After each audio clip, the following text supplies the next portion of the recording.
चोरैलू, कौने फूलवा से खुशबू मंगैलू, कौने बदरा से कजरा चोरैलू, कौने फूलवा से खुशबू मंगैलू। वे धानी किए हो धानी जिया छछनावेला छागल न दुनिया पागल कैले बा। किए हो धानी जिया छछनावेला छागल न दुनिया पागल कैले बा।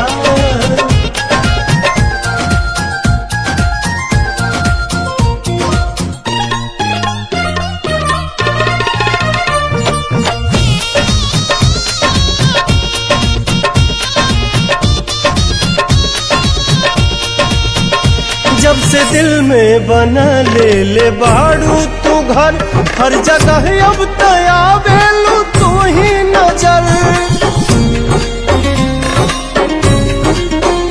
नैना चित चोर ऐसन असर कर गइल, तब से आवारा दिल दीवाना भइल। बोली लागेला जैसे सुगनिया, चाल में लागे फिर के हिरनिया। ये धानी लाली लाली बिंदिया तनिंदिया ले भागल न दुनिया पागल कैले बा।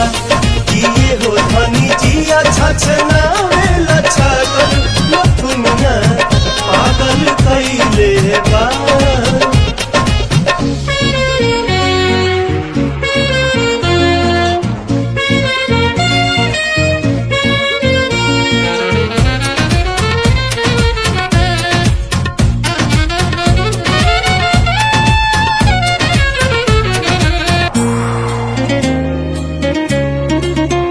करधनी जब कमर में झमक जाला हो, होके बेकाबू मन ही सनक जाला हो।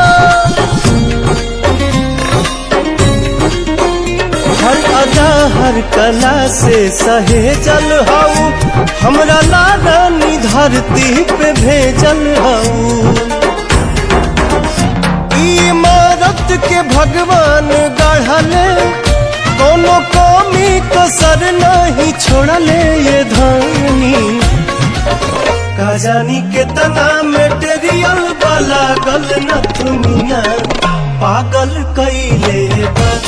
किए हो धानी जिया छछना